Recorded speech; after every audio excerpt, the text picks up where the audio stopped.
What's up, America? It's Dave Sheridan, a.k.a. Doofy, and you're listening to The Horror Squad. And remember, don't disturb me while I'm listening to The Horror Squad.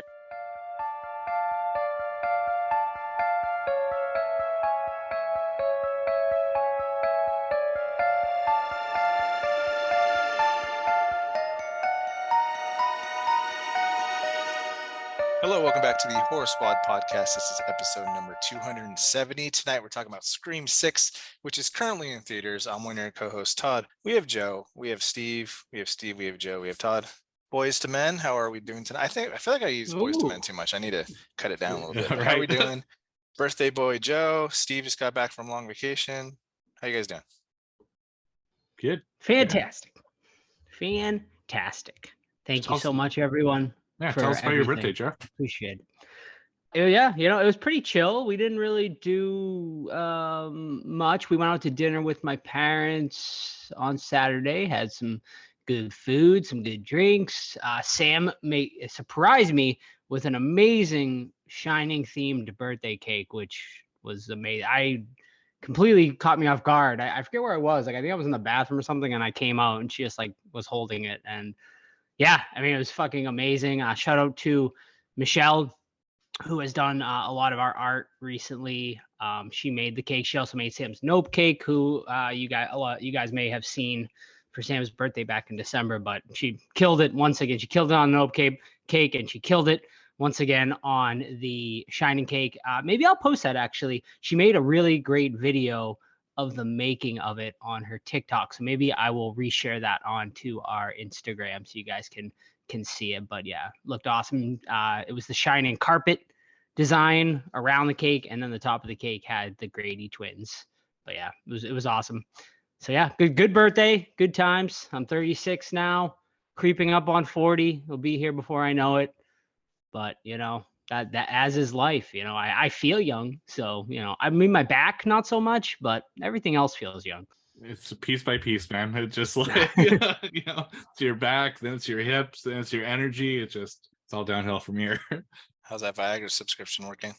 No, it's all that keeps you going. Now you gotta get the was it Gorilla Dong? Is that what Katie posted in our Discord? Horny goat weed. Yeah, exactly. Yeah, very cool. And I'm back from vacation. Very happy to be back. It was a fun time. I just got to relax a lot, and I watch a hell of a lot of movies, so it was good. It was good just being on the beach, reading books, and doing stuff. So back to the winter, back to the grind. It's actually nice here today. The weather's warming up. Spring is coming. It's almost here, which means Horrors in Salem, baby. Joe is going to be cosplaying out on Essex Street this summer. Freddy, the Creeper from Jeepers Creepers, and Art the Clown. Keep an eye out for me. How was your cosplaying at the con you were at? That was awesome. Me and Steve kind of broke it down a little last week, but it was amazing. Everyone loved it. Like I was telling Steve last week, Art the Clown, man, just reigning supreme, like all of the attention to him. So Freddy, not as much love. Creeper got second most love, but yeah, it went super well. People love the cosplays. I'm actually gonna get the Creeper mask repainted, so I'll send you guys updates on that. But I found a guy who does repaint, so I wasn't extremely happy with the paint on it. So gonna get it updated, trying to be as legit as possible. So we'll see. Very, very, very cool. Can't wait to see all that cosplaying down in Salem. I'm actually going myself this summer, so hopefully I'll get to see a little bit of that. So since we are talking Scream, most of our questions, of course, are Scream related because people are very passionate about this franchise. So we will do the question period at the end of the episode after a review, because some of them go into spoiler territory and stuff like that. So we will go straight to what watched. So let's go with the birthday boy first. Birthday boy, did you actually have time to watch anything this week? Yeah, I had a couple things, actually. Not much. I've been pretty slow on my movie watching the past few weeks. I really got to catch up. But before we get into that, since we were talking birthday boy, this was supposed to be my birthday week pick, but we had to change things around, reschedule. Of course, we have to do Scream as soon as possible because I know we're all super excited to talk about it. So we're going to be doing my birthday pick next week. So I decided to choose. I was going to wait till Christmas time because it is technically a Christmas movie, but I decided to choose Inside. The original, not the remake. So avoid the remake if you can. I believe you can watch it over on Tubi for completely free. So Inside, which is a French movie. So you are going to have to read some subtitles, but it is a fucking insane movie. And the main reason I picked it is because Todd and Steve have never seen it. So I am super excited to discuss it with them because it's a wild movie. It's gory and it should be a good one to discuss. So I'm excited to delve into that next week. All right. So my first one tonight is a new movie for true crime fans over on Hulu, and that is 2023's The Boston Strangler, or Boston Strangler, I should say. No "the" in there, so don't go looking for it that way. Because I tried to, when I reviewed on Letterboxd, I had some trouble finding it. But Boston Strangler 2023, you can check it out over on Hulu. Stars Keira Knightley.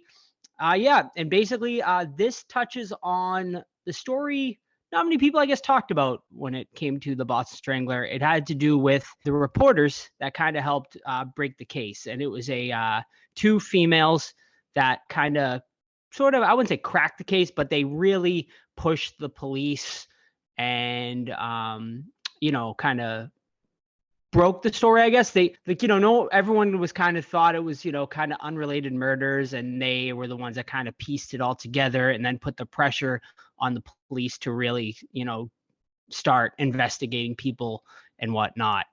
Overall, I enjoyed this one. Is it anything amazing? No, but I think it's like a pretty solid one-time watch. I gave it a 3 out of 5 over on my Letterboxd. I wish they kind of went a little more into the, like, all of the crimes and kind of the brutalness of it. I guess that just me being the horror fan I am would like to see sort of more of that. I mean, they kind of did, a little bit with that, but not as much as I had hoped. But I did learn a couple new things regarding the whole Boston Strangler case. It took place in the 1960s. In Boston. He was a pretty infamous serial killer, 13 victims. But there's a lot of theories out there, and they kind of, go into it in this movie as well about whether, it was actually the guy they ended up pinning it on, which was Albert DeSalvo, or whether there were multiple stranglers. There's a lot of interesting stuff in there. So if you're not familiar with the case, I think you'll probably enjoy it even more because I was already kind of well versed in it. But if you are pretty well versed in the case, you might not learn a lot, but it's still a decent watch. So I'd give it a recommend. Nothing for me. Steve?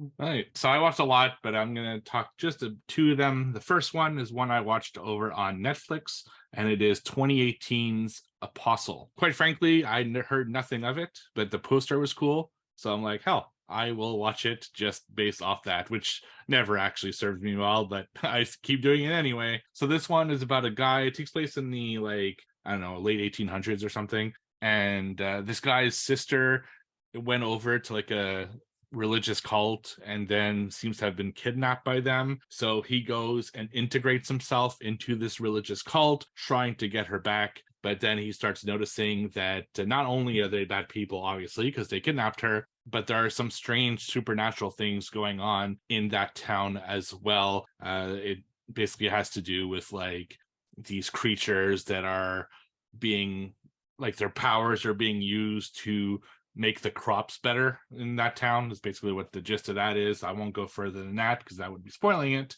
And yeah, that's basically the gist of the story. It's just him integrating into this cult and trying to fit in while trying to get his sister at the same time. I think this is a fucking wild movie.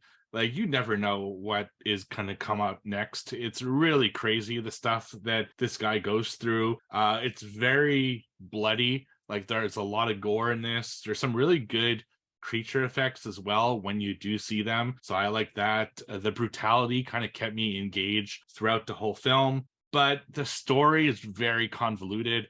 I was kind of having a hard time as to what exactly the fuck was going on. I'm still not sure what the connection was between the paranormal forces and the leaders of that town. The way they explained it wasn't very good. But I think it was an okay, like, one-time watch. Nothing I'd go out of my way to recommend or anything like that. So that is Apostle that you can find over on Netflix, and I gave it 3 out of 5 stars. Alrighty. All right, my final one tonight is a series recap, a show I've been talking about since the beginning, from 2019 to now is Servant over on Apple Plus. It is a show that was created by M. Night Shyamalan, and we finally got our series finale last week after 40 episodes. These are so you can check it out on Apple Plus. It's they're only 30-minute episodes, so it's a pretty, quick watch, and especially now after it's done, you could really blast through this thing pretty quickly. But for those who have never heard my little spiel about it before, it's essentially about a couple whose young son ends up tragically dying. To cope with that, they end up using a doll for the mother to kind of, cope with the death of her son. One day they hire a nanny to help her take care of this doll because the mom legit thinks it's real because she's, kind of in shock. And one day they hear a baby crying and this doll is now alive, and it's the mystery unravels for there. It takes you on quite a journey through the 4 seasons that we get.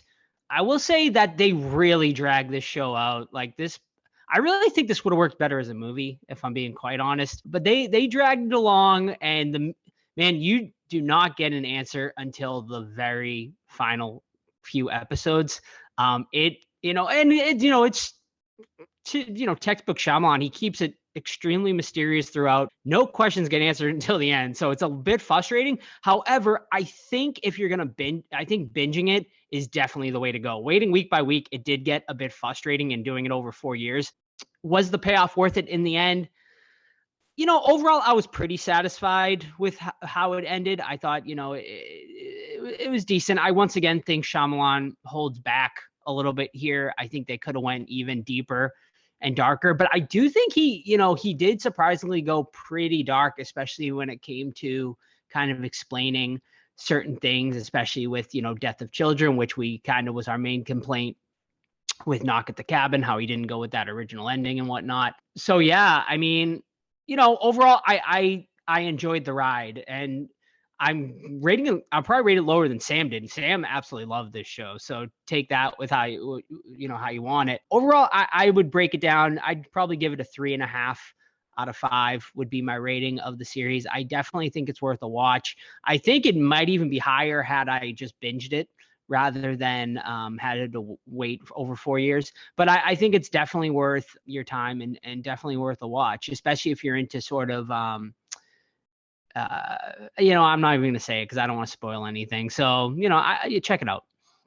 And my final one this week is one that really doesn't need any introduction. It's one that a lot of people have seen and should see if they haven't, and that is 1960s Psycho. So I decided while I was on vacation that I am going to do one of the Psycho films every week for the next month. I have seen one many times. 2 I saw it once, and I've never seen 3 and 4, and I just wanted to see the whole series. So started at the beginning, and of course, I mean, the original Psycho, an absolute classic in every way. The cinematography, the score, the performances, the suspense, really like way ahead of its time. Alfred Hitchcock is an absolute like master storyteller and king of suspense.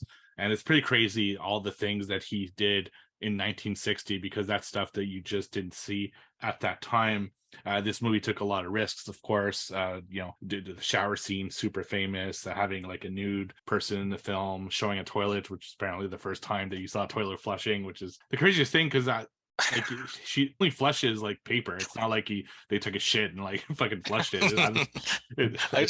I can't. It would be so cool to go back in time and watch the people's reaction. They're like, oh, right, how dare they? Exactly. Like I said, it's just paper she flushes. Who gives a shit? Anyway, everybody poops. Yeah. You went from the first flushing toilet to now people shitting in each other's mouth. Right. Human Centipede. Yeah, exactly. Yeah, and what can I say about this movie? Really, it's just so fucking good. Norman Bates, the character, is just fantastic, and it's really crazy that they have this kind of protagonist, and then they kill off the protagonist, like a third of the way through, and then you have a whole new kind of protagonist jump into the story. It's great, man. I love the original Psycho. I do find it drags a little bit in the middle, and it does feel kind of long at times, but it's still an absolute classic and one that I check out every like decade, I'd say. And I'm really psyched to go into Psycho 2, 3, and 4, just because they don't get a lot of love. I mean, that was actually even mentioned in Scream 6, which we'll talk about. So I'm psyched to kind of revisit Psycho 2 and then finally check out 3 and 4. So I gave it 4.5 stars out of 5. Excellent. Sam and I went a few years ago to live orchestra of Psycho, where they played the movie and had the live orchestra at the Boston Pops. It was fucking awesome. I wish they did it.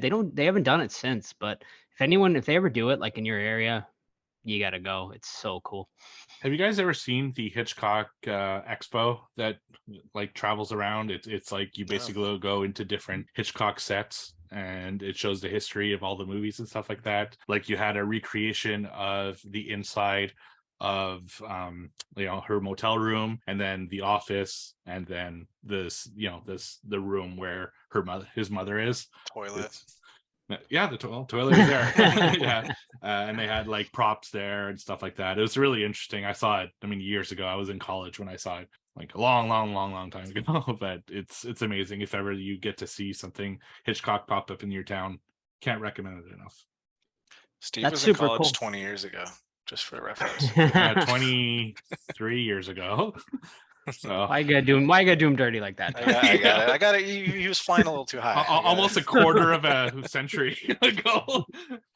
I'm excited for you to watch the Psycho series, because I think 2 and 3 are fucking really good, and 4, fuck Mickey Ayers, fuck him. But I think 2 is like, it's a totally different movie from 1, obviously, but I think it's on par, like for coolness, because it's just like a different film. So I'll die on that hill.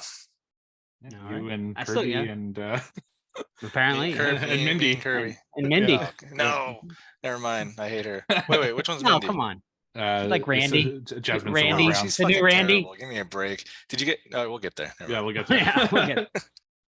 Everyone thinks because you're a zombie, you don't know good coffee. Well, they're wrong. There's only one brew that gets my seal of approval. Deadly Grounds coffee is my guilty pleasure. The aroma is so intoxicating. It brings all of my neighbors out of the woodwork. Deadly Grounds coffee. Coffee to die for and zombie approved. It's good to get a little deadly. Use the front door! Oh, they're so disgusting. All right, trivia. Yes. Trivia, Joe. Ooh, 20 freaking points. First place, myself. Second place with 15. Steve, 13. I made some dingers today, so let's see.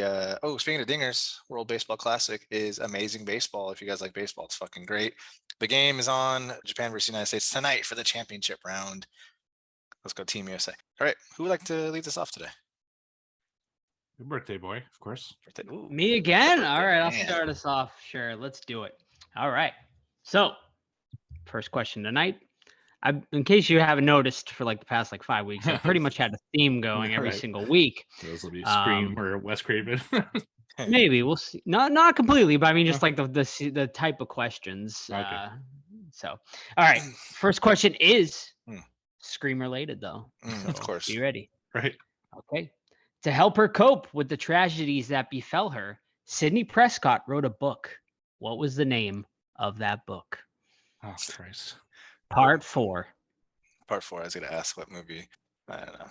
I only have Probably- joke answers. I feel like I've probably asked this before. I don't remember. It's my life. Something like that. Yeah, No. you're on the right Yeah. track, I guess, sort of.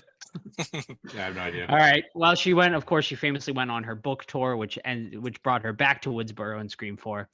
The book she was promoting was titled Out of Darkness by Sidney Prescott. I totally didn't remember Pretentious. that. The good thing she took the kids and her husband to a secluded place in this last one. I couldn't bear to cope with that loss. Yes, I'm glad they had to tell us that too. Is there Yeah, thank quite you the for info that. Yeah. dump? She sends her love. She sends her Yes. love. Like, bitch, I don't care. All right, I'll go. All right. We're going with 3 letterbox reviews. Remember, Oh. partial reviews, and you tell me what the movie is. Number 1, a pretty ridiculous horror that doesn't seem to take itself too seriously. I can't believe there's so many sequels. There's a little hint for you. Lots of sequels. Number 2, it's not a good film, but you will be entertained by these 3 things: a tricycle, a wheelchair, and a small car. Clue number 3, then this is the one that gave it away. When you're trying to get your gold back, but a little dirty Leprechaun. shoe. Yep. Oh, yeah. A shoe needs shining. Yeah, man. 3 was on St. Patrick's Day. I was watching a little bit of it on Sci-Fi. Had like the marathon on. 3's a fun Nice. one. The one in that's Vegas, right? Yeah, that one's pretty good. I don't think I've seen the entire series.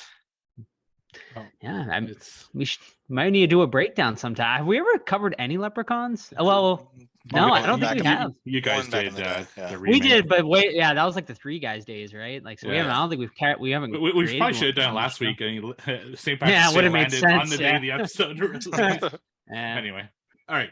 So my first type of question this week is French translation. Oof. So I take the title, take the French title, and retranslate it back to English, and it somehow pops out a completely different title. Le So- big pee-pee. So Ape this- snake. Yeah, right. So this one in French is called L'Enfant Lumière, which translate in English to the Child of Light. Ooh. Child of light. Le Fémère. Carrie. Wrong. Ooh, good guess. The child of light.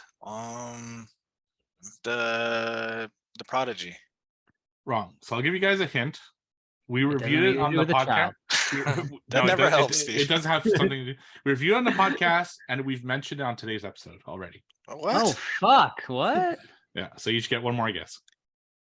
We reviewed it, and we've mentioned it already today in the 20 minutes we've been on. Right. Ooh, Wow.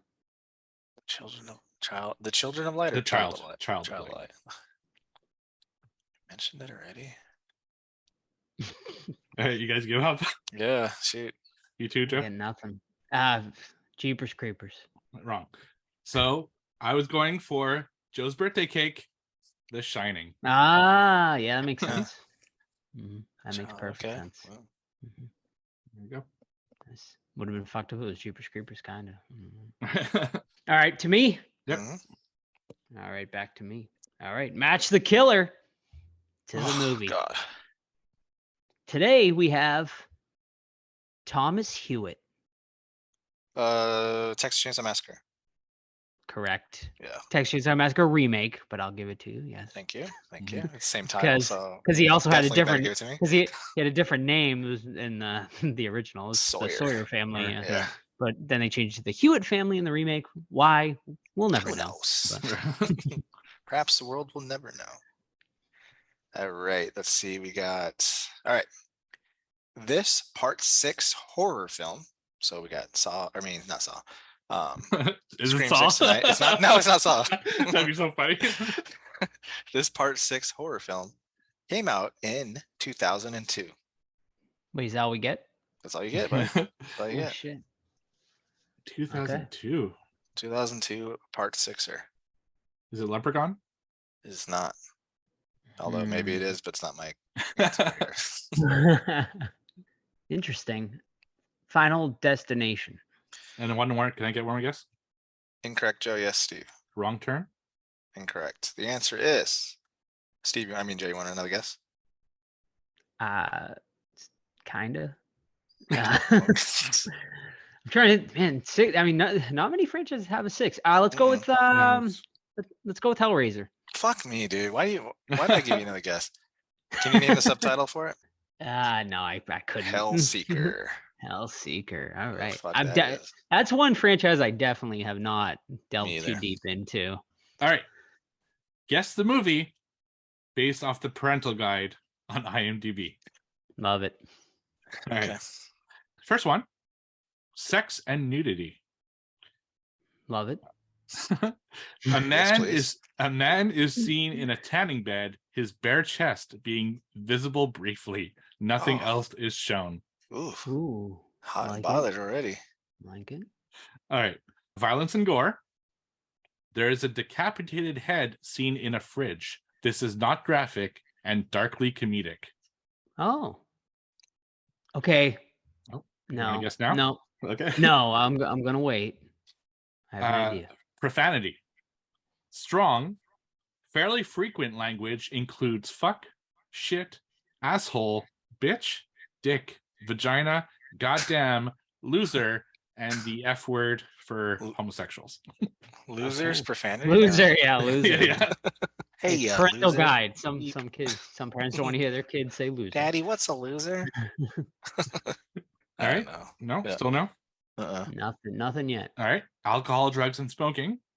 The main Uh-huh. character snorts cocaine in the nightclub, Oh, As you do. as you do. Yeah. yeah, of course, you got to. Is it Jeremy Renner's Dahmer? Wrong. Okay. It's a good guess, though. It's a real Thank good you. guess. Yeah. And I finally, don't, I don't know if a head would be comedic in that movie, though. okay, so the final one is from Frightening and Intense Scenes. Uh-huh.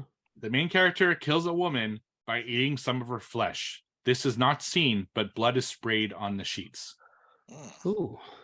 Okay. Oh, I think I have. That was the last Good. one. So Good. I 100% have it. Well, guess then, folks.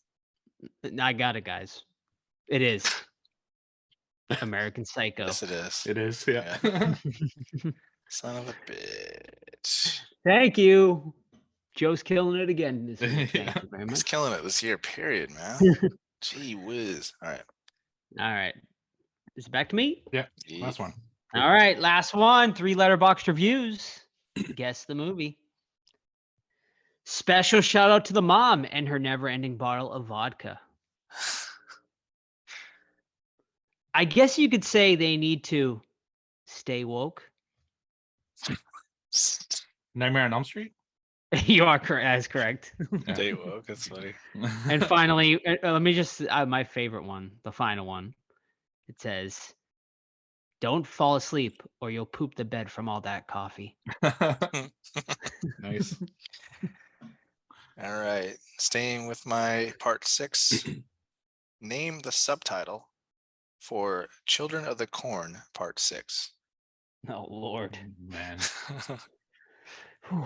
That new one I think has 0% on Rotten Tomatoes. 0? That's not- Mhm. But actually, it did get a favorable review from one of our Discord members there. I can't remember who. Someone went and watched it, and they said they liked it. Melissa probably. Missy. Yeah, I think it was. I think it was Missy. Ah, boy. Part 6 though.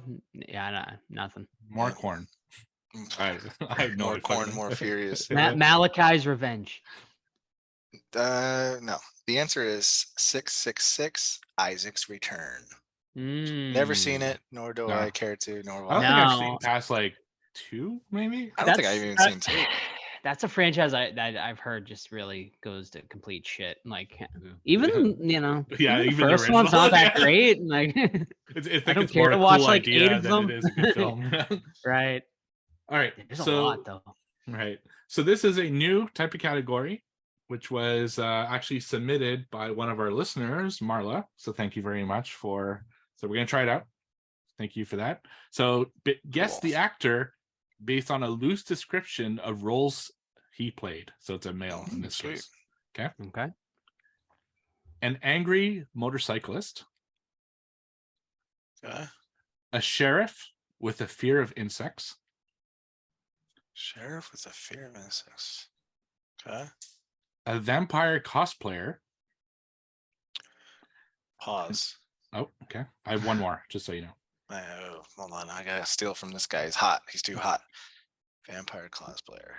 That sheriff with the fear of insects is really sticking with me. I feel like I know that one. Continue. I lost it. Okay, and my last one. This is probably going to give it away. The badass janitor. Badass janitor.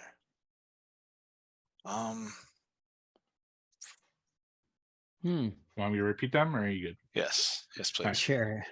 So, angry motorcyclist, Mm-hmm. sheriff with a fear of insects, vampire cosplayer, and a badass janitor. So Nathan I mean, Fillion? I'm No. just gonna throw it out there and say Wes Craven. Wrong. I get the janitor thing. But Yeah, right. badass, you don't see him. Right? No, right. All right, you guys give up. Yeah. So, the answer was Nicolas Cage. That was played- honestly my initial guess because He of played Ghost Rider. Ghost Rider. Yeah. Damn it. I He should've said- wasn't actually a vampire in A Vampire's Kiss. He just played as one.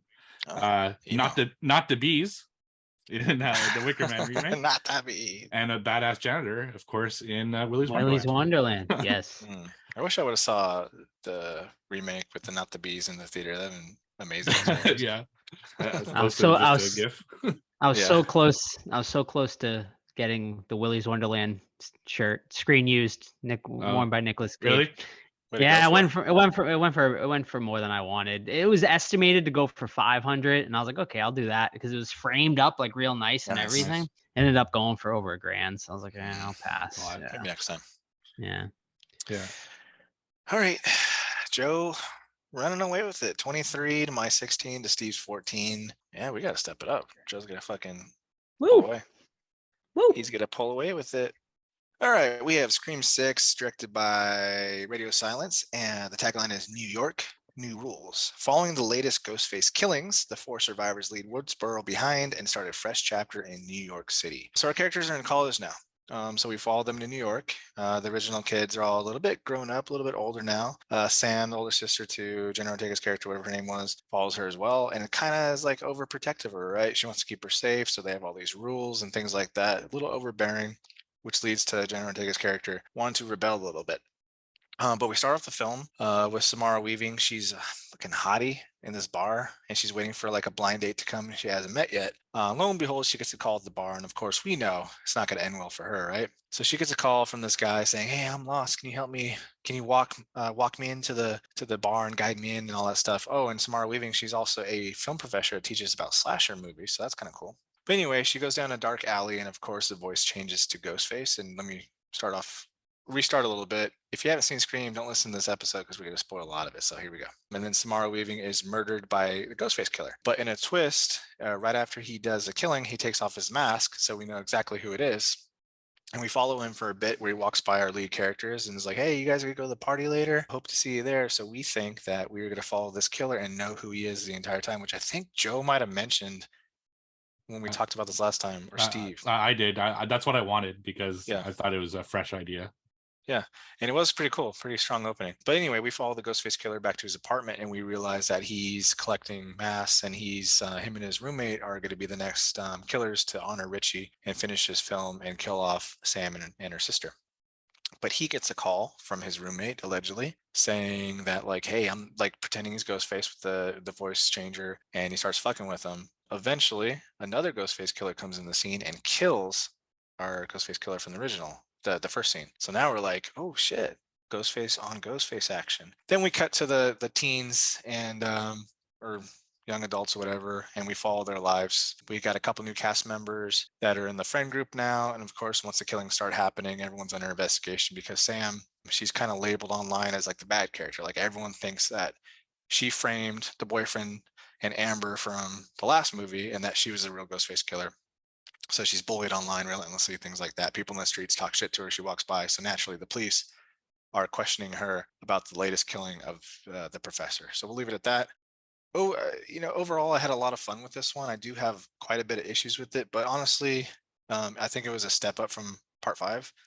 And I think there's more positives than negatives, but some of the negatives are a little bit like high on my what the hell's going on ranking there. So I'll leave it at that. Overall positive. Yeah. Am I the only one that saw this in 3D, by the way? Did either of you guys see it in 3D or no? No. Okay. Yeah. So I went opening night to like the quote unquote fan event where essentially they played like a couple of clips of the cast like reaching their hand into body bags and pulling out like things and like it was supposed to be like a fun zany thing, and then we get Demi Lovato's music video for the movie, which hey, whatever. I wasn't a fan of the song or anything, but I like when they put like original like song, like sort of like it reminded me of Creed when they did What If for the Scream 3 soundtrack, for anyone that remembers that. But so I kind of like that. It kind of like brought back some nostalgia. And then we got a free poster, which was actually a really cool print. So yeah, that was the fan event for anyone that was curious about that. But yeah, so hated Scream 5. Like we all, I think, gave it scathing reviews. So my expectations were tempered, but the trailer for 6 left me a little bit excited for this one. And I gotta say, overall, I really enjoyed this one for the most part. I definitely have issues with it. a lot similar to 5, which we'll get into. But I think this is definitely a step up. I think they did a really good job of kind of developing these new characters a lot better in this one, that actually started making me care about them a little more. I thought the opening kill was really solid. And then there's some fantastic scenes throughout, which I know we'll dive into a lot deeper the more we get into it. But yeah, overall, I came out pretty positive, and yeah. So yeah, I was overall happy with this one. Yeah, kind of the same thing with me. So Scream 5, I don't think it was like terrible, but it definitely had a lot of issues, and I ranked it pretty low in one of my bottom 5 disappointments, or top 5 disappointments, however you want to say it. So I also went in this one with tempered expectations, and I definitely think, like Todd said, it's a step up from Scream 5. The brutality is brought up in this one, and I really like that. I thought Ghostface was more menacing than he has been in the past, which I really liked as well. Like Joe said, I think the character development was slightly better. And yeah, I think my overall experience of watching it was mostly positive. My issue, and I think Todd kind of touched on this, is the issues I do have with it are pretty major, like some fundamental film issues and story issues and stuff like that. And that hurts the film quite a bit for me. There are just some things that are hard to overlook, and that's unfortunate. And another one of my issues, which Todd kind of alluded to with the beginning, is that they kind of stayed in their lane in a lot of ways. They didn't take the risks that I thought they would. After Scream 5, I thought they would kind of go more into risky territory with this one. And when they first revealed the killer, I was excited, because we had talked about this in previous episode. I thought that would be something fresh, even if it's not the ultimate killer. Like, you think it's the killer for the first half, and then they kill the killer, and then all of a sudden Ghostface comes up again and it's someone else. Like, anything, just it became the same fucking thing where they're in a group and they're like, one of us is the killer. I'm like, God damn it, they did this in every fucking movie. I don't want to see this anymore. So just stuff like that. And bringing back Gale and Kirby, was it needed? I don't know. Like, at this point, maybe just move on with new characters, but we'll get into all the details and stuff. But overall, it's definitely a better experience than last time. And just there are a lot of things to talk about with this one. To expand on that, Steve, with you saying, we don't want to see the same thing over and over again. And I see a lot of people defending the film. I mean, hey, you like it, right? But like, for example, there's some stuff in this that, like, normal people, and I get it, it's a horror film, would be fucking dead. You know what I mean? And then the excuse I see online, or the reasoning, is like, well, that happened in part 2. Yeah, that was also in 1998 or whatever it was. You know what I mean? Like, let's move forward. Let's like bring it into a new era. Let's stop rehashing this shit. And when there's no stakes in the movie anymore, like when you have already established that characters can survive anything, it like kind of takes it away too. Like, not to get too far ahead, but the ending, Jenna Ortega jumps from a fucking theater thing and lands on a knife, and then the very next scene she's walking away without any paramedic attention. Like, I can't excuse that. I get it, it's a slasher, but stuff like that is just like, it jumps out at me like way too much. And like, when characters keep getting it, there's like I said, there's no fucking skin in the game, especially Mindy scene in the subway, which is fucking awesome scene. But then like, she shows up 10 minutes later, cool, like she's good to go, and I'm like, that just bugs me, man.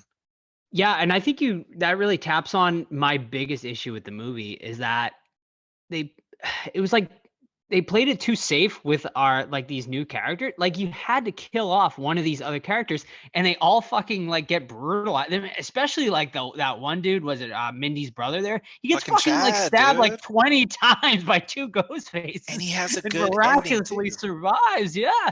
It's like, what are we doing here? And I mean, I think that Mindy scene, I think she needed to die on the subway. Like, it would have been perfect too, because Randy died in Scream 2. And she's supposed to be the new Randy character. Kill her off. I mean, I like the actress and everything. So, and her character is, I don't know about that. But yeah, I mean, I think they needed to kill off more people in this movie. Honestly, this whole what is it, the Core 4 thing? It's, whatever. They really wanted to stick with that, I guess, for this last movie that we're going to be getting. And I just don't think it was needed. Like, I think they played it a little too safe with that Core 4 characters. They needed to kill at least one of them. And that was definitely annoying. Like, the whole, I mean, yeah, I get it. Like, Dewey survived some crazy shit, but like, like in comparison, No, not Yeah. even fucking close. no. And also the differences, like at least for me, is like the original cast, Randy, Sydney, all them, right? Gail, Dewey, they're all fucking lovable, right? And they're all like important for their own different reasons. However, in this one, you can switch names and genders and they're the same person. You know what I mean? Like I guess Chad's the alpha male and everything. But other than that, it's like the girls are all the same, at least in my opinion, because all of them are so meta. It's distracting. And I know Scream is known for that, but like Steve said earlier, when we have that same fucking scene where everyone's a killer and they're like blaming dorky white guy, like you're the fucking killer, obviously. Which we'll get into the killer shortly. I'm terrible at guessing killers, but I guessed these and it was disappointing. But yeah, like the characters is interchangeable and like not special in my opinion. Yeah, I guess I'll sort of push back on that slightly. Like, I do think like Mindy's basically a complete copycat of Randy. And that's my other negative with this is once again, like the whole I get it, Scream's meta, like it's supposed to be like super meta type thing. But man, they forced it once again, and that whole like Mindy fucking thing in the courtyard or wherever they are, where she's talking about like the rules of a franchise or whatever. Like it was just felt so forced. It didn't feel genuine. They really need to like not force it so much, and I think they would be better off. I do think they did a better job though of developing these characters. Like I actually started to care a little bit about Sam and Tara, like especially Sam. Like I thought she was a big step up from this one. I hated her character in 5, and I thought she was like her being the quote unquote new Sydney was like a horrible choice. I thought she did a lot better in this one. I thought acting wise was a lot more seasoned. She seemed a lot more seasoned, and I thought they did a really good job of building that sister relationship with the two of them. And be it as it may, I didn't love the core 4 thing, but I thought it was a decent thing to kind of bring these new characters together. So I think they are doing a good job of developing our new characters and kind of pushing the old legacy characters away, which I said that was my biggest complaint in 5. I think the legacy characters were underutilized and really weren't even needed. Like they were kind of force fed into us. Whereas this one, Gail is there a little bit, but not much. And honestly, I thought her almost death scene was great. I thought it was one of the better scenes in the movie where I legit thought that they were going to kill her. And I was kind of sad. Like I was like, oh man, we're going to lose like our last kind of legacy character. And I was kind of happy she survived. So like, yeah. So overall, like, I guess my point is I think they did a better job developing these characters in this one. And they're kind of coming into their own skin. Yeah, but once again, no stakes though. Like no stakes with Gail. Like I think, and I might have talked about it last time, that Gail should have been the killer. And they even talk about how that would have been a good twist. Like, and they even alluded to it a little bit, like you need to stay relevant. This is the only thing you have. I think that would have been the better version. But like, yeah, why are we keeping her alive again? She survived a gunshot, right, in part 5, or stabbing, something like that. And then once again, survives again. Like for what purpose? So we can bring them back in part 7 and round it off? I don't know. Steve, what you got? Oh, so much. You guys touch fun so much. I don't even know where to start. Yeah. So on the legacy characters, I thought they were going to do like a Star Wars, an episode 7 to 9 type thing where they were going to kill one of the legacy characters each movie leading up to final confrontation with Sydney and the next one. So I thought for sure Gail was dead in this one.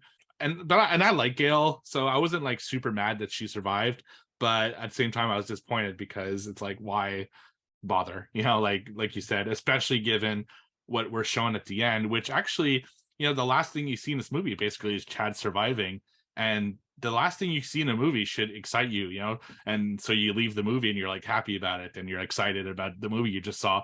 I rolled my eyes so goddamn hard when I saw that he survived, and not only survived, but was like lucid enough to like kiss Jenna Ortega's character.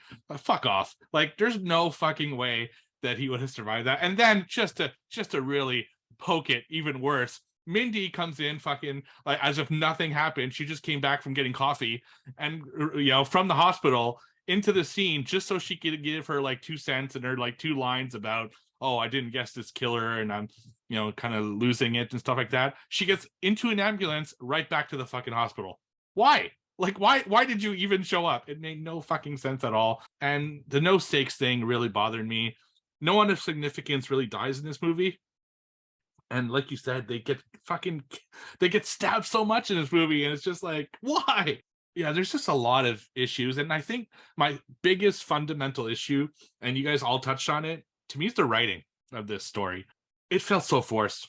Mindy's character, and I love Jasmine Savoy Brown. I think she's a fantastic actress, but it felt so forced. You know, like at the beginning in the very first kill, which I love the first scene in this one, by the way, when Samara Weaving is coming down the alley, right? And then Ghostface says something along the lines of, "You teach film and you didn't fucking like do this." See, that's clever writing and meta in a clever way. Having a goddamn monologue where you're like basically you're explaining the sequel to the requel and all that. No, I didn't like it in Scream 5, and I sure as shit didn't like it in Scream 6. It was way too forced. They need to be more clever and subtle with their meta references as opposed to just info dumping meta references on us. And I really, really hated that. And speaking of monologues, we didn't really talk about the killers yet, but I hate when they basically pause the movie so that they can monologue their reasons for killing someone. It's like a classic trope that I fucking hate. You know, we talked about it in, what was it? Oh goddamn, that movie, Urban Legend, right? Urban Legend. You Like kind of get PowerPoint. something And in they, this. they practically have the They do, presentation yeah. on the screen in the back in this one too. Right. Hold on, here- it's 100 slides, guys. You got to right. Like, here, please watch my video that my son made about you know, like, goddamn. I want to watch Richie's movie, to be honest. Yeah. It's just there's a lot of big issues in this movie, and that's what I think bothered me the most. Is even though I came out thinking I liked it, because I do want to talk about stuff I like later, I still came out like the issues are so big they're hard to overlook, you know. My question is, do you think they originally were going to kill Gale in this one, and then when Nev decided not to come back, they had to rewrite it to make her survive, just in case Nev doesn't come back, so you at least have a legacy character in Scream 7? That's very possible. You know, like Yeah. if they felt that Nev wasn't coming back, because I get the feeling that she will, but if she doesn't, I think she will. Yeah. they need a legacy character, and Kirby isn't enough. So Yeah. What do you guys think of Kirby here? Like, It was Pointless. awful. she didn't seem necessary, and then like the whole like forced thing about her being a cop, like I don't know, like it just felt really weird, and I didn't love her. She just didn't even seem like the same character to me either, like from that last movie. Yeah, I don't know, and I don't want to get into the killers yet, I guess, because I know we're gonna get into it, but like, what did you think? Would you have liked her to be, I guess, the killer, which was kind of the sort of way it looked like they were going to go at first before they kind of swept, No. pulled the rug out? Without, I mean, we can get in the killers. We can link this together. But since I had guessed the killers, it didn't make sense. Like there was knowing the killers, like regardless, though, like it doesn't make sense for her to be the killer. In my opinion, just like it doesn't make sense for like Sydney to be a killer or something like that. It's just like people have a bone to pick with survivors for whatever fucking reason. So like, her whole character was just a fucking waste of screen time. I don't think there's anything good about it, and no, it was terrible.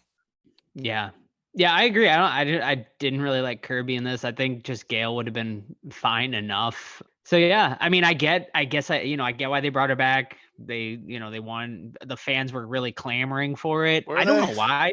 They were. I don't know why. Because like I'm in like a lot of the Scream fan groups and stuff, and people really love that Kirby character. I don't understand it. Like I didn't really love Scream 4. Scream 4 is pretty highly regarded actually, like in the Scream universe and fan base. Not with us obviously, but I like Scream 4. It got better like as I'm watching it over the years, I find. Okay. Yeah. So yeah, I mean, I know that I think that's the main reason she was brought back. I think Nev not coming back also, like really, they were like, all right, we need to bring back another legacy character. Well, you know what? You guys are Kirby. forgetting probably the most important legacy character who made a return in this movie. I mean, let's face it, the ghost of Billy is back, baby. Oh, that's right. I swear. So when we saw it on screen, I actually laughed out loud and thought, oh man, I would have loved to see Todd's reaction on this, because I know how much he loved it in Scream 5, and I actually laughed at that. Oh, I'm glad I can entertain you with my pain. It's so bad, man. It's so bad. It's like, first of all, sorry, Joe, but I disagree. Like, I think Sam is just as bad in this one. Her character is so boring, and like she contradicts herself by having a secret affair with her quote unquote hot neighbor who's like fucking like pushing 50. Yeah. And she's like, what? Supposed to be like 24, 25. Hey, you like older people, cool. But it was just like a weird casting of that character, in my opinion. Not to mention, he keeps a ladder in his kitchen that conveniently can stretch between buildings. Come on, get the fuck out of here. Now, my rant. Yeah, fucking ghosts. Can we not? Can we fucking not with that ghost shit? Like, let's get rid of it. Oh, and it wasn't confirmed that Stu was dead. Wasn't confirmed yet. Yeah, So maybe I he's know. back. I think they're leading up to Stu's not necessarily being himself involved, but somehow being involved in this whole thing. That's why Billy's keeps coming back, I think, and I 100%. mentioned it specifically. Yeah, I think it's I mean, I think it's gonna happen in 7. I think they're building it up. I'm gonna go to bat here for Ghost Billy in this one. I didn't really like him in 5, but I think he was used just enough in this one. He was way overused in part 5. He like fucking like basically like looked at the knife or whatever. He nodded in that at one. the Like, knife, dude. He nodded at the knife. This one, he doesn't do that. This one, he's basically like sort of in her subconscious more more than not than he was in like as Ghost Billy in this one. She kind of just sees him sort of in the reflection. I thought that was perfect. Like, I think it was just enough and it connects the old movies. Like, I think we got just enough Ghost Billy in this one for it not to really bug me. And I think it leaves an interesting, I guess, theory for the next one is, I mean, I feel like they're kind of like leading this up to, is Sam going to snap? Like, is Sam, right? Is she going to be the next Billy, kind of guy towards the end there where she's kind of holding the mask and then she kind of lets it go? Like, it's, he's like really trying to pull her in to be the killer. I don't think it's going to ever happen. I think she's going to have to kind of fight it more and more off. But, could she potentially snap in the last movie? That could be a cool and interesting choice. Is it too obvious though? I don't know. What do you guys think? Do you think they're kind of like playing with us with that? Yeah, I agree with that. Now that I think of it, maybe instead of having Billy's ghost, because she's never met Billy, right? And it doesn't make sense that she can see her. But if she's going to see a ghost, it would have been cool to see like Billy's mom's ghost, as if it's like a family legacy thing where her killing legacy is starting to kind of grip her, right? So if we see that it's not only, it's like 3 generations of Loomis's, like Palpatine. Yeah, I guess that was done poorly, but yeah, I thought that would have been better. But anyway, I do think that they're kind of leading towards the inner struggle of her maybe becoming Ghostface. That scene where she is Ghostface for like a little bit was actually really cool. I thought the brutality that she had in that was fucking awesome, but I don't think they're going to go that way. I think it's just a red herring.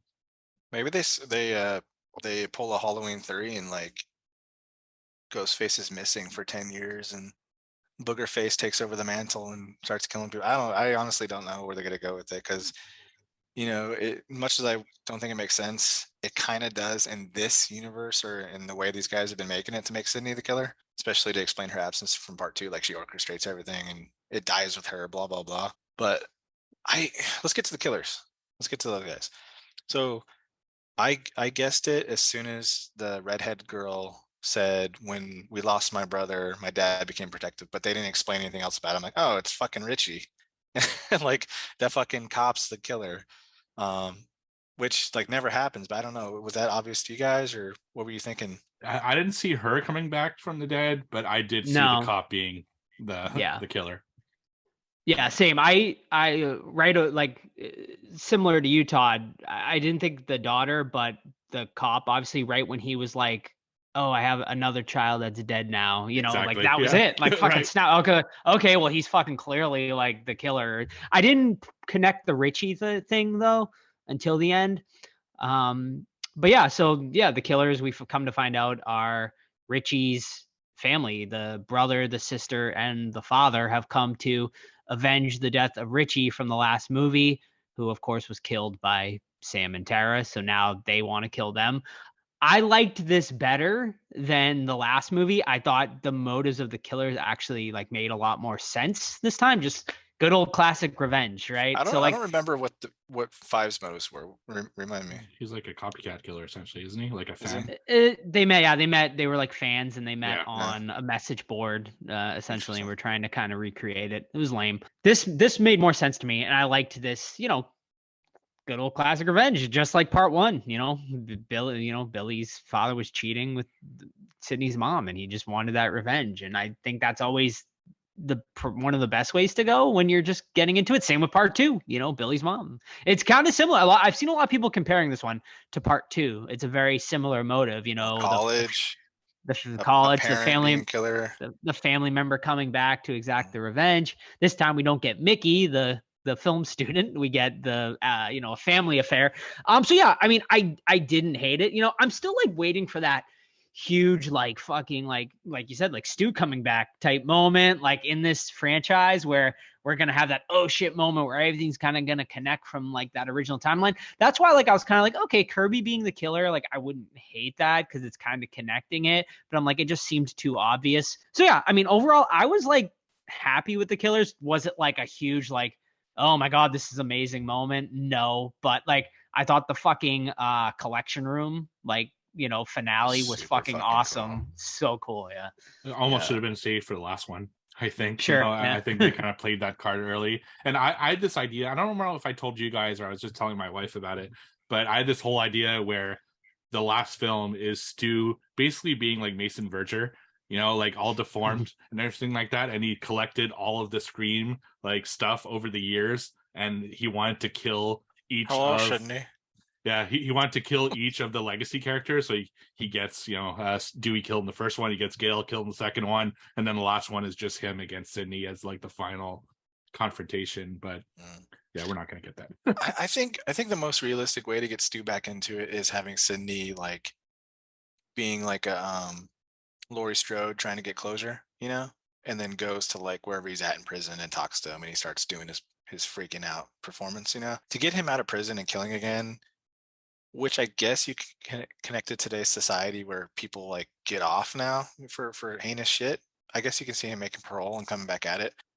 It'd be kind of too convenient though. Like if we know Stu's on parole or gets out of prison and then there's killings, it's like there's no more mystery with that. So I don't know. I'd rather him have a cameo than be the main focus. I don't know about you guys. Like maybe just at the end, just like in the last, maybe 10 minutes. Or like a Scream 7 where fucking Dr. Gordon's been in it all along. Right. Yeah. Basically. Right. Yeah. He gets the facial reconstructive surgery. He doesn't look like Stu anymore. It's like exactly. It looks like Gale, and it is Gale. Yes, love it. I do want, because we kind of shit on it a lot, I do want to talk about two scenes which I think are two of the best scenes in the franchise. Like that's how much I like these scenes, and that's the scene in the like the store, and then the scene on the subway. I fucking loved both of those scenes so much. It was so brutal. Ghostface was menacing. He was like powerful, and you didn't know like where he was going to come from. On the subway, you got all people of different masks and stuff. I thought those two scenes were the highlight of the movie. And honestly, if it wasn't for those two scenes, this would probably be back in Scream 5 territory for me. So what'd you guys think of those two brutal scenes? Loved it.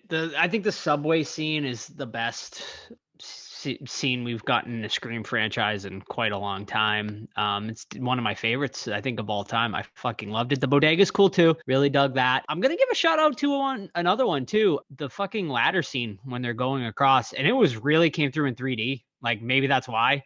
Like the fucking depth perception in 3D was amazing for that. I like that scene a lot, actually. I thought, it's been done before and whatnot, but I thought it was really cool. Perhaps wouldn't hit the same, not in 3D, but in 3D that came through really cool. But subway scene, chef's kiss, loved it. I agree. Both scenes were awesome. The problem I had with the ladder scene was another character living through a wound that would kill you. She gets stabbed in the lower abdomen, and then he fucking yanks it up to like her like underneath her breastbone, and she's she's just sitting there on the bed like, ow. And then she crawls out. If they want to do that, dude, it's so much easier to just make her really pale, and they leave her for dead, right? And then when they're about to pull the ladder, and then she like appears all fucked up, and they're like, oh fuck, and then her intestines get stuck on the ladder and she falls. That'd be so fucking cool. I'm like, why didn't I think of this? But as far as the liquor store scene, I would definitely be the character that goes, do we have a problem here? And then he gets fucking wasted. But with Ghostface still in the shotgun, it's fucking legit. That was a really cool scene. Yeah, I thought it was cool. Like I remember I was concerned in the trailer with like Ghostface holding the shotgun because like, oh shit, we're going this route now because you never really see him doing that. But I thought it was pretty fucking badass. I want to go back to the killers though because I didn't really hear you guys' thoughts on like what did you think, I guess, of the once we actually got to the. Did you like them or were you like whatever? Here's my problem with like these recent movies that I don't think the killers are threatening at all in this. And of course, when they're Ghostface, they're really brutal. But then when you realize it's like these nerdy kids running around, it takes it away. Like Jason is Jason because he's fucking menacing and big, right? He's always Jason. But when you think of, especially in the last one with Amber being like 110 pounds, nothing, taking out Dewey, it's like, what? I just can't forgive stuff like that because you still have to make it believable. And Chad, big fucking dude, right? Like strong, whatever, beats the fuck out of Ghostface for a long time. And I'm like, man, if this guy's fighting you and he's kicking you in the face and punching you, and then they take the mask off and they're perfectly fine, it bugs me. So I liked, I guess, that the cop was the killer because he has a lot of resources at his disposal, right? But I didn't like the fucking little guy and girl again being the slashers here. I agree that it does take away from how like menacing Ghostface is, because in this movie in particular, I thought Ghostface was super menacing, and then when you find out who the killers are, you're like, okay, that's who did it. And that's kind of just a problem with Scream in general, is because they're always doing the twist endings, and the killers like always basically die, right? Or mostly we found out, but I don't know. It just it's like because we never have attachment, so the whole movie you're always thinking, okay, who is it now? It's like I'm kind of over it. I just want something that either ties really to everything, not just characters coming in being Ghostface all the time. It's just, I don't know. I'm starting to have a hard time with the whole kind of secret Ghostface thing, happening over 6 movies, and where are we at, like 12 killers now? I think it's pretty irresponsible for Hardy Supplies to still sell the Ghostface costume. Yeah, I was thinking about that, but it's like if they were starting to have killers with the Jason mask, right? Mm-hmm. People would still buy them, like even if there are multiple people who died with them, because it's thank God they did the stab thing, right? Because or else it wouldn't make sense. If it was just someone killing people as with the Ghostface killer, then it would be kind of weird. But because Stab was a popular franchise in this world, I can see people still wearing the Ghostface mask. Do you think random question, but it just popped in my head. Do you think the cop was ever like in the Ghostface mask, or do you think he was kind of doing the sort of bidding and it was the I don't think so. The son and daughter that were doing action? I don't think he was fast enough to be like Ghostface. I think he was just like pulling the strings, right? Yeah, but then again, is the girl and the guy strong enough to withstand in this world punches? I mean, they're fucking getting stabbed like no tomorrow and being fine, so I'm sure it's fine. Yeah, I personally think he was, and I think I saw it on the Discord. It might have been Eric S that said it, but it would have been cool if the characters beat the fuck out of the 2 Ghostface, right? They got him, cool, and then the 3rd Ghostface, the cop, comes out and fucking I thought I wish they went that way. That would have been fucking awesome. But something we did mention, and I saw a lot of people love it in the Discord, was the double knife swipe. That was cool. That was cool. Yeah, that was really cool. Now there's gonna be a triple knife swipe in the next one when there's 3 killers. I'm down for it. This is the only first movie where we've had 3 Ghostface killers. Kind of took that, but that was cool. I mean, do you guys like? I guess to go back to the very beginning. And Steve said he thought it would have been the more interesting movie. I thought that's where we were going to go when we saw the Ghostface reveal himself in the very beginning. I'm like, I was like, this could be really fucking interesting where you actually know who the killer is the whole time and no one else knows and you're following him. Would you guys like that, or do you like that they kept to the same formula? I would like that, and that's why I'd mention it. Now, I wouldn't have any illusion that would end up being like the ultimate Ghostface.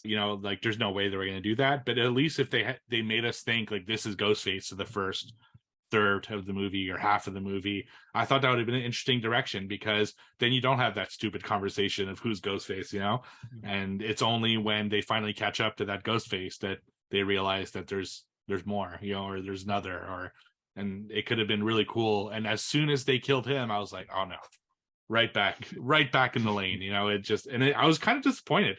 despite how good of a scene I thought it was, I was disappointed because I'm like, they're gonna go right back to the same shit as the rest, and I was right, unfortunately.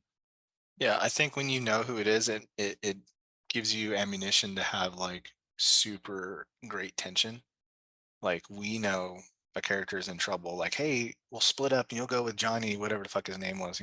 I think that'd be amazing. And to make that a little better, to Steve's point too, the twist can be like we know who the killers are the whole time until they are attacked themselves, like by a totally different one. Then you're like, oh, but if that's like done at like the 70% mark, then I think that ratchets it up. So yeah, it's disappointing. Plus, I would have loved Samara Weaving to be in the movie, because she's a great actress. So that was a bummer too. Yeah, Cool scene, but still a bummer. You're right. It was cool. It was almost like getting a behind the scenes look at Ghostface, and I think back to what was that movie? The one where it's like a serial killer and you kind of see how he kills people. Is it it's like a faux Behind the documentary? Mask. Yeah, Behind the Mask with Leslie Vernon. Yep. It was cool to see him kill someone and then take the costume off, like almost like a behind the scenes of what Ghostface does. And you think back to the original Scream and how he's like in the stall waiting for fucking like Cindy and stuff like 3 that. hours. Like it'd be cool to see like him, the process of what a Ghostface goes through to be sneaky, the process to not get caught, and and just explore that. I think it would be super interesting. And the 3 minutes of it we got, he's got the different masks in his closet. He's like a fan. Was really cool, and I'm really bummed they didn't go in that direction. Yeah. I know we're getting into questions here in a second. So I guess one minor complaint on my end is, do you think New York was underutilized in this movie? Because I feel like it was. Like it just never felt like that big. Like I felt like I was saying this to Sam, like when we got out, I was like, I think it would have been great if like Ghostface was chasing them like through like Times Square or something like that, or like maybe not quite like exactly like that, but like you see like Ghostface like in Times Square and they're kind of like in there or something. Like I know you get like the subway scene, which was great, but other than that, like I wish we got a little more like actual like New York City or something. I don't know, just a thought. What do you guys think? No, I agree, and I think the whole basis for it being New York is so they can use the subway. Honestly. Yeah. Sure. I know they filmed this in Canada, right, Steve? Montreal, my hometown. Yeah. Very obviously to me, but and I think that's why we didn't get much of New York, was because they probably couldn't afford filming in New York City, and they had a hard time faking it. But I agree, New York, if you're gonna bring it to New York City, you should have more New York flavor to your film, and I think that's something that was lacking. Like it could have been honestly in any city in the US and it wouldn't have made a difference. Did love the Jason Takes Manhattan little Easter egg we got though. Yeah. They're watching it on TV. Right. All right. So do you want to get to the questions now? Because we do have a few of them. Yes. So you can ask us questions on social media at the Horror Squad Podcast or on the Discord, where there were a lot of conversations about Scream 6. And we've had a lot of fun discussing things in that movie. So the first ones are audio questions from Chuck. So Chuck, what are your questions? Hey, Horror Squad, Chuck here with a few questions. First question, where would you move to escape your demons? Heaven. Wow. You can't escape demons. You can't escape them, Chuck. That's all I can. You just gotta live with them. They'll catch up to you. Yes. Yeah. So like they moved to New York City to escape Westboro. Where would you guys go if you like had a serial killer chasing you in your city currently? I'd go to the police. I'd go to that tropical island from I Still Know What You Did last summer and hang out with Jack Black. I don't know, man. Like if the shark can find you in Jaws 4, get your ass, man. Yeah. Revenge. The International Space Station. Ooh, he's not getting your ass up there. Ghostface in space, love it. Yeah, I'd probably just go to Orlando. Just head out to Disney and be among a lot of people. It'd be cool though to see Ghostface in Disney. Just like you're on the ride and you had that'd be awesome attacking you on It's a Small World. The next opening kill for Scream has to be at like a Not Scary Farm or Universal Haunt where they have a stab maze. That'd be so cool. That'd be sweet. Yeah, do it. He can integrate himself with a bunch of other like ghost faces and stuff like that. Absolutely. Yeah, that'd be fantastic. All right, Chuck. I'm gonna fucking copyright that. What is your second question? If you could only collect from one franchise, which one do you choose? Nightmare on Elm Street for me. I think there's just so much good memorabilia out there for it. It's easy. Yeah, definitely. Friday the 13th for the same reasons as Joe. And for me, it's the Haunted Mansion. I just feel comfortable in the Haunted Mansion for some reason. So it marries a lot of my favorite things, Disney and horror at the same time. So that would be mine. And Chuck, what is your final question? Where does Scream rank on your all-time franchise list? Thanks, guys. Look forward to the episode. Ooh, great question. That's a loaded one. I mean, yeah, I don't know. I mean, 1's really good. 2's pretty solid. 3's okay, and then I mean, we'll get into it, but I think 6 is really good. I think only 4 and 5 are the real kind of. Even 4 is not that bad. I think 5 is really the only big stinker for me. So yeah, I mean, it's definitely up there. I mean, do I like it better than like Nightmare on Elm Street, Friday the 13th? No, but I would say top 5 easy. Yeah, top 5 easy because there's not a lot of franchises that are Right. Or Maybe top lengthy. top 3, maybe. Who knows? Could be third. I mean, don't know. you have Halloween, Friday, Nightmare, There's I mean, I wrote them out, and I'm like, TCM. yeah. Texas Chainsaw Massacre, like the first one's like one of the greatest horror movies ever made. Even though most of the sequels suck, like I would still put Texas Chainsaw Massacre over the Scream franchise. Absolutely. You know what I Yeah. mean?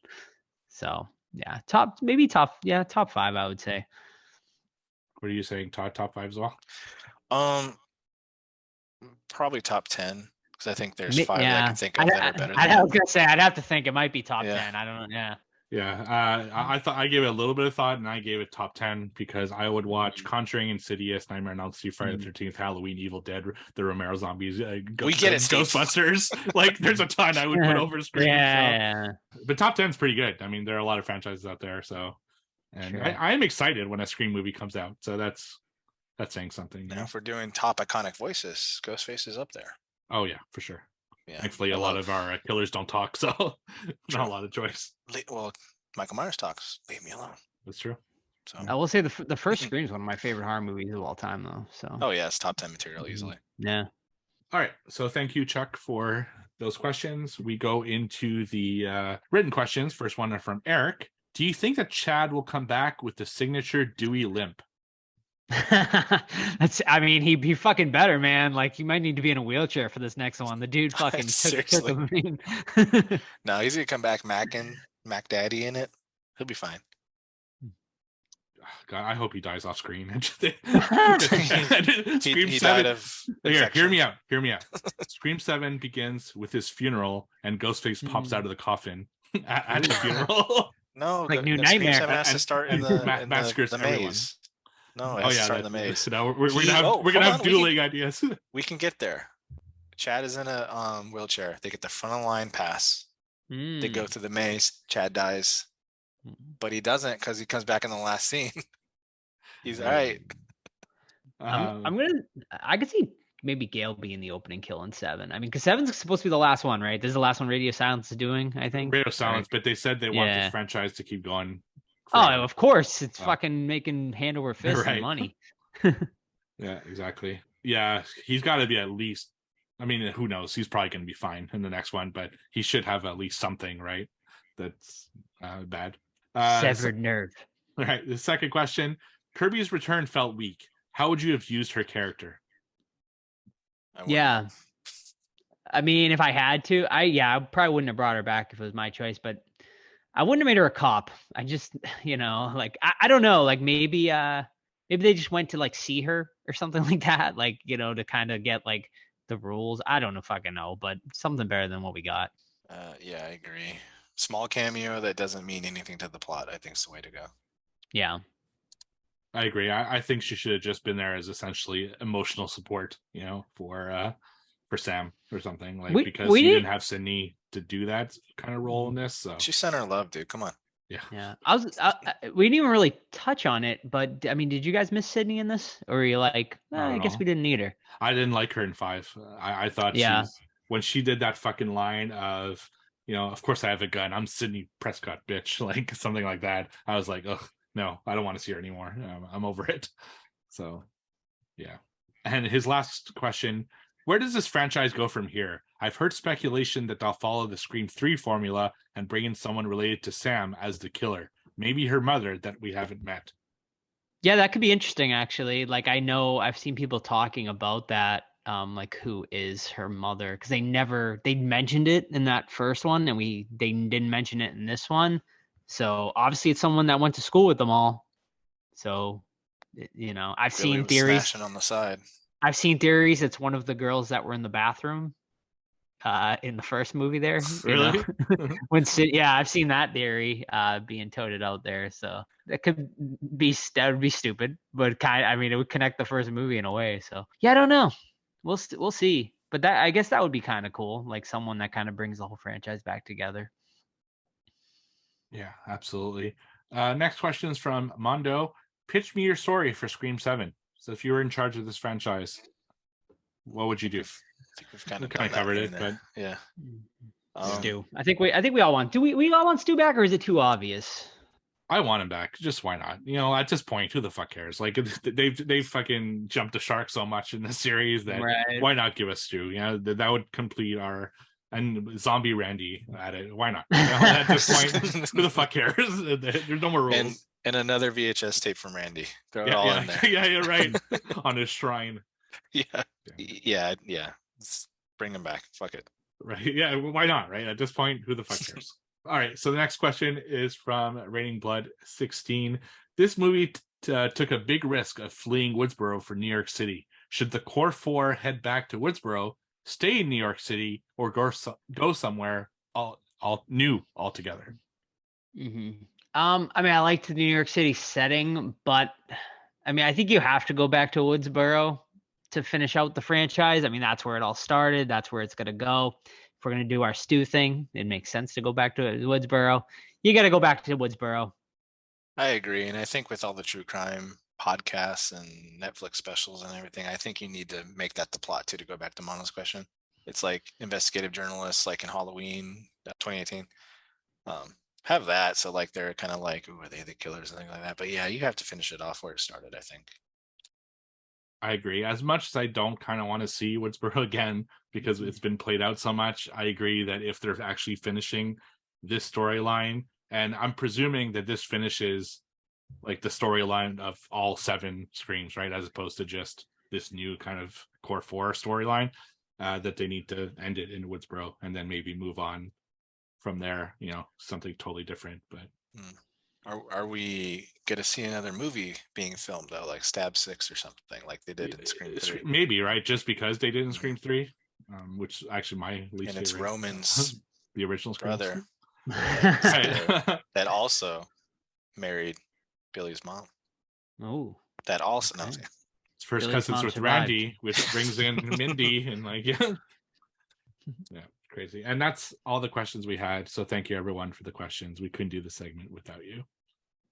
All right, I think we're ready to rate it. Let's do it. Ray, are we doing franchise ranking too while we're at it? We could. Yeah, sure. Let me pull up mine. All right. I'll start us off. Yeah, I thought this was like a big, maybe not a big step up, but it was a step up from 5. I think Radio Silence is definitely heading in the right direction here. I think they did a really solid job with this one. At the end of the day, I had fun. I had a lot of fun watching this. I would watch it again. I think it's one of the best sequels. I really do. So I'm giving it a 3.5 out of 5. And then for my rankings, I'm going to go 1, 2, 6, 3, 4, 5. Okay. Yeah, problems aside, I think it's a solid film. So maybe not solid film, but a fun film, like you mentioned. So I'm going to go with a 3 out of 5. And my ranking is Scream, Scream 2, Scream 3, Scream 6, Scream 4, and Scream 5. All right. So I'm basing this off my last rewatch from last year when we did our kind of Scream retrospective, which had surprised me in my findings. I also give it a 3.5. Despite all the issues we named, I still had fun watching it, and that's important to me. I was never bored, which is also a very good thing. So my ranking is 1, 4, surprisingly, 2, 6, 5, and 3, because I fucking hate 3. I just can't stand it. which makes me scared for 7 if they're mimicking 3. So, we'll see. But it could change, right? Like, but so I did a retrospective for another podcast like 6 months before we did a retrospective, and my ranking was different. So it's like every time I watch them, I see something different and it's new. Like other than 1, which is obviously set in stone as my number 1, the rest can really go anywhere. Yeah, and I don't think these new Scream movies are necessarily for us either. I think No. they've moved past our age group and are geared towards the younger crowd. Because my daughter, she fucking loved it. 4.5 out of 5 for her. So it's like, yeah, you know what? We grew up with Scream 1, 2. Now they're growing up with Scream 5 and 6. Yeah, it's actually we had this conversation on Discord, which is a reason why you should join. People are talking about they should have killed Tara in this one, so Jenna Ortega's character, and I disagree for the same reason that they shouldn't have killed Dewey in the last one. Like, to us as old Scream fans, seeing Dewey kill like really kind of hurt the movie, in my opinion. Whereas to new generation, I think Tara is like their kind of Dewey or Sydney because she's such a popular icon, and I think it would have hurt the franchise with the new crowd to kill her in this one. I think she's as hot as any actress right now. To kill her in the franchise would have been a big fucking mistake, I think. 100% agree. You can't kill Tara. I mean, Jenna Ortega is, I mean, she's the it girl right now, She's the horror girl right now, man. You can't get rid of her. I mean, big rumors. Yeah, I was going to say big rumors. She's going to be doing Beetlejuice 2 as Lydia's daughter, which I think is amazing. Makes perfect sense. And a tease for next week for horror news. Mia Goth in Frankenstein? ? Stay tuned. All right, guys, is that it? Wrapping up. All right. Well, that is going to be it for this week's episode. We hope you enjoyed our review of Scream 6. Next week, my birthday pick, we are going to be watching Inside, which you can check out over on Tubi. It is a French horror film from 2007, I believe. Don't quote me on that, but we'll let you know more next week. In the meantime, you can follow us on Facebook, Twitter, and Instagram, The Horror Squad Podcast. You can email us anytime, thehorrorsquadpodcast@gmail.com. And of course, the absolute best way to follow us is our Discord. All you gotta do is send us a DM through any of our socials, and we will send you a link to join the Discord. Completely free. Multiple channels on there to chat anything and everything horror and non-horror. So please join us in there and join in all the fun. And that is it. So we'll see you guys next week for Inside. See ya. Bye. Bye.